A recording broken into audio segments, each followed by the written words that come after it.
नमस्कार मित्रांनो, आज परत एकदा तुमच्यासाठी एक जबरदस्त आणि महत्त्वाची अपडेट घेऊन आलो आहे। ही अपडेट ऐकण्याआधी तुम्ही जर स्टेट बँकेचे खातेदार असाल किंवा HDFC बँकेचे खातेदार असाल किंवा ICICI बँकेचे खातेदार असाल किंवा कोणत्याही बँकेचे जर खातेदार असाल तर सर्व बँकांच्या खातेदारांना तातडीचे आदेश RBI ने दिले आहेत।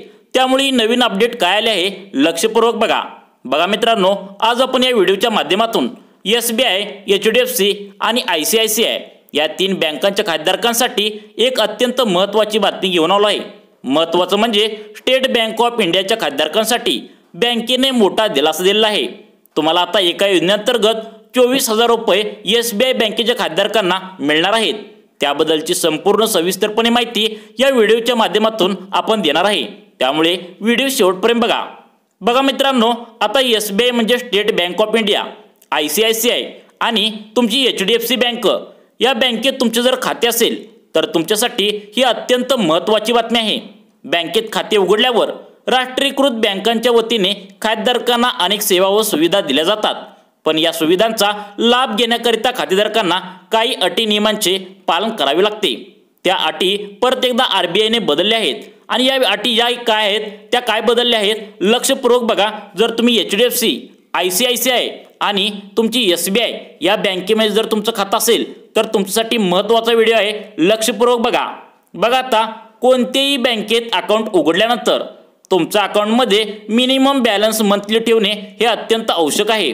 म्हणजे मिनिमम बॅलन्स हा ठेवावाच लागतो, अन्यथा बँकेकडून मोठा दंड तुमच्याकडून वसूल केला जातो। प्रत्येक बँक ही ॲव्हरेज मंथली बॅलन्स ठेवतेच।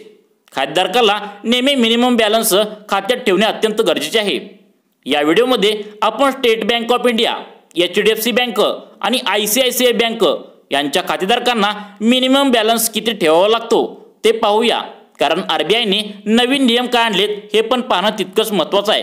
त्यामुळे सर्व या तिन्ही बँकधारकांनी खातेदारांनी तुम्ही लक्षपूर्वक व्हिडिओ बघा। आता आपण पहिल्यांदा पाहूया की ICICI या बँकेत तुमच्या खातेदारांनी कमीत कमी किती बॅलन्स ठेवावा लागतो। ICICI बँक खातेदारांनी लक्षपूर्वक बघा, आता तुम्हाला किती बॅलन्स ठेवायला सांगितलंय बघा। शहरी भागासाठी तुम्ही जर सिटीमध्ये असेल, जिल्ह्याच्या ठिकाणी असेल, त्या ठिकाणी तुम्हाला 10,000 रुपये तुम्हाला मिनिमम बॅलन्स त्या ठिकाणी ठेवावं लागणार आहे। तर निम शहरी भाग असेल तर तुम्हाला खातेदारांसाठी 5,000 रुपये तुम्हाला त्या ठिकाणी ठेवावे लागणार आहेत। बघा आता लक्ष देऊन ICICI साठी ही महत्त्वाची अपडेट आहे, लक्ष देऊन बघा। आता पुढे सांगणार आहे HDFC बँकांनी तुम्हाला स्टेट बँक ऑफ इंडिया या दोन्हीचं सांगणार आहे आणि स्टेट बँक ऑफ इंडियाला एक 24,000 रुपयाच्या योजनेच्या माध्यमातून कसे मिळणार आहे ते पण सांगणार आहे, फक्त लक्ष देऊन बघा। आता तसेच ग्रामीण भागासाठी ग्राहकांसाठी म्हणजे ICICI मध्ये ज्या लोकांचं ग्रामीण भागातील लोकांचं खातं आहे त्यांच्यासाठी 25 रुपये मिनिमम बॅलन्स त्या ठिकाणी ठेवावं लागणार आहे। बघा मित्रांनो, आता तुमचे जर HDFC मध्ये खातं असेल, जर समजा तुम्ही जर एवढं मिनिमम बॅलन्स जर ठेवलं नाही तर तुम्हाला अन्यथा दंड भरावा लागतो। त्यासाठी तुम्हाला मिनिमम एवढा बॅलन्स ठेवावाच लागतो। आता बघा मित्रांनो, HDFC जी बँक आहे त्या बँक खातेदारांसाठी बँक खात्यामध्ये कमीत कमी किती बॅलन्स त्यांना ठेवावा लागतो आता ते पाहूया। HDFC बँक खात्याच्या धारकांना त्यांना ॲव्हरेज मंथली बॅलन्स हे त्यांचा रहिवासी ठिकाणावर अवलंबून असते असे इथं म्हणलंय। बघा, तुम्ही ज्या ठिकाणी राहता त्यावर तिथं अवलंबून असते असं म्हणलंय। बघा, मोठ्या शहरातील खातेदारांसाठी ही मर्यादा 10,000 रुपये आहे, म्हणजे ज्यांना बँक अकाउंटमध्ये 10,000 रुपये ठेवावेच लागतात, अन्यथा मोठा दंड भरावा लागतो। बघा, तसेच निम शहरी भागातील खातेदारांना 5,000 रुपये तुम्हाला त्या ठिकाणी HDFC खातेदारांना ठेवावे लागतील। तर ग्रामीण भागातील खातेदारांना 25 रुपये कमीत कमी खात्यात ठेवावेच लागतील। बघा, HDFCचे खातेदारांना लक्ष देऊन बघा, तुम्ही कोणत्या ठिकाणी आहेत त्या ठिकाणावरून ठरवलं जातं की तुमच्या मंथली तुमच्या बॅलन्स किती ठेवावा लागतो। आता बघा मित्रांनो, सर्वांचं ज्या ठिकाणी सर्वात मोठी बँक जी आहे ती SBI म्हणजे स्टेट बँक ऑफ इंडिया या ठिकाणी तुम्हाला आता किती बॅलन्स ठेवावं लागणार आहे अशी तुमची अपेक्षा असेल, त्यासाठी तुम्हाला एक आनंदाची बातमी आहे आणि तुम्हाला या SBI खातेदारांना एक तुम्हाला 24,000 रुपये या योजनेअंतर्गत मिळणार आहेत। मग कसे मिळवायचे काय बघा, आता नवीन अपडेट काय आले बघा। आता मित्रांनो, आता 3 नंबरची जी बँक आहे ती म्हणजे SBI, म्हणजेच त्याला स्टेट बँक ऑफ इंडिया असे म्हणले जाते। या बँकेमध्ये खातेदारांसाठी स्टेट बँक ऑफ इंडियाने खातेदारांना एक मोठा दिलासा दिलाय। SBI बँकेच्या सर्व बचत खात्यासाठी दरमहा म्हणजेच दर महिन्याला किमान शिल्लक रकमेची अट बँकेने काढून टाकली आहे। बघा तुम्हाला एवढेच भरा, तेवढेच बँकेमध्ये पाहिजेत, एवढेच पैसे तिथं ठेवले पाहिजेत असं सर्व इथं काढून टाकलंय असं म्हणते। बघा आता अर्थात SBI बँकेच्या खातेधारकांना अकाउंटमध्ये मिनिमम बॅलन्स ठेवण्यासाठी कोणतेही बंधन नाही आहे। तुम्हाला एवढंच बॅलन्स ठेवा, तेवढंच बॅलन्स ठेवा असं कोणतंही बंधन नाही असं इथं म्हणले। बघा तुम्हाला 24,000 कोणत्या योजनेअंतर्गत मिळणार आहे लक्ष देऊन बघा बँकेने खात्यात दर महिन्याला किमान शिल्लक रक्कम नसल्यास वसूल केला जाणारा दंड रद्द केला आहे। बघा रद्द केलाय म्हणते।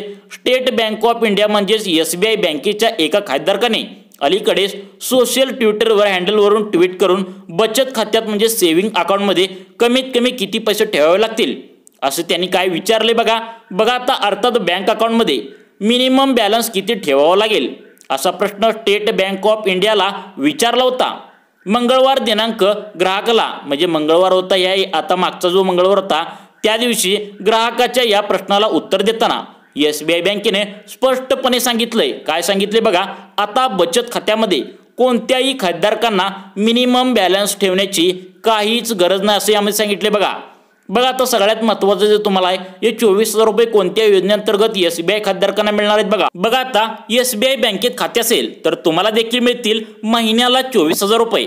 नुकतीच स्टेट बँक ऑफ इंडियाने एक मोठी घोषणा केली आहे ज्या अंतर्गत भारतीय स्टेट बँक ऑफ इंडियाचे रिझर्व्ह बँकेने खूपच कौतुक केले आहे। स्टेट बँक ऑफ इंडियाने नुकत्याच मोठ्या घोषणा केल्या आहेत ज्यानुसार सर्व खातेधारकांना अनेक नवीन योजनांचा लाभ आता मिळणार आहे। म्हणजेच यामध्ये बँकेने नवीन योजना तयार केल्या आहेत। बघा योजनेअंतर्गत तुम्हाला कशा प्रकारे हे तुम्हाला 24,000 रुपये मिळणार आहेत। बघा स्टेट बँक ऑफ इंडियाने जारी केलेल्या नवीन नियमानुसार आणि बदलानुसार प्रत्येक खातेधारकाला या योजनेअंतर्गत दरमहा भरपूर पैसे मिळू शकतात। तुम्हाला सर्वांना माहित असेल की SBI म्हणजे स्टेट बँक ऑफ इंडिया बँकेच्या अंतर्गत व्याजदर देखील 5% ते 6.5% आहे, म्हणजे इतर बँकेच्या तुलनेत सर्वात जास्त आहे असा देण्यात आला आहे। याशिवाय जर तुम्ही 60 वर्षावरील ज्येष्ठ नागरिक असाल तर तुम्हाला 5.5% ते 7.5% इतक्यापर्यंत तुम्हाला व्याजदर आता दिला जाणार आहे। बघा सर्वात जास्त व्याजदर आहे त्यामुळे याचा फायदा नक्की घ्या। बघा आता तथापि सध्या खातेदार स्टेट बँक ऑफ इंडियाच्या SBI डिपॉझिट स्कीम अंतर्गत अधिक पैसे कमवत आहेत। बघा ज्या ठिकाणी लोक पैसे गुंतवले त्या ठिकाणी कमवत आहेत। हे SBI अंतर्गत बघा तुम्हाला 24,000 रुपये कसे मिळणार आहेत। माहितीनुसार आम्ही तुम्हाला सांगतो की स्टेट बँक ऑफ इंडिया हे लोकप्रिय झाले आहेत आणि या योजनेत करोडो लोकांनी गुंतवणूक करण्यास सुरुवात देखील केली आहे। यामध्ये तुम्हाला फायदा कसा मिळू शकते हे आम्ही तुम्हाला उदाहरणासह समजावून सांगतो। बघा आता SBI डिपॉझिट स्कीमसह प्रचंड फायदे मिळवण्यासाठी तुम्ही 3 वर्षे ते 10 वर्षे नियमितपणे कमवू शकता। म्हणजेच या योजनेअंतर्गत तुम्ही 36 महिने, 60 महिने, 84 महिने आणि तुम्हाला 120 महिन्यासाठी मुदत ठेव करू शकता। म्हणजेच तुम्ही उत्तर देता की आता बघा तुम्हाला त्या कालावधीत तुम्हाला ठराविक रक्कम गुंतवावी लागेल, त्यानंतर तुम्हाला दरमहा 1,000 रुपये मिळतील। समजा तुम्ही स्टेट बँक ऑफ इंडियाचे खातेदार असाल आणि तुम्ही या योजनेअंतर्गत 20 लाख रुपये जमा केले आहेत तर तुम्हाला दरमहा 23,700 रुपये मिळतील। म्हणजेच तुम्हाला SBI बँकेकडून दरमहा सुमारे 24,000 रुपये EMI म्हणून मिळतील।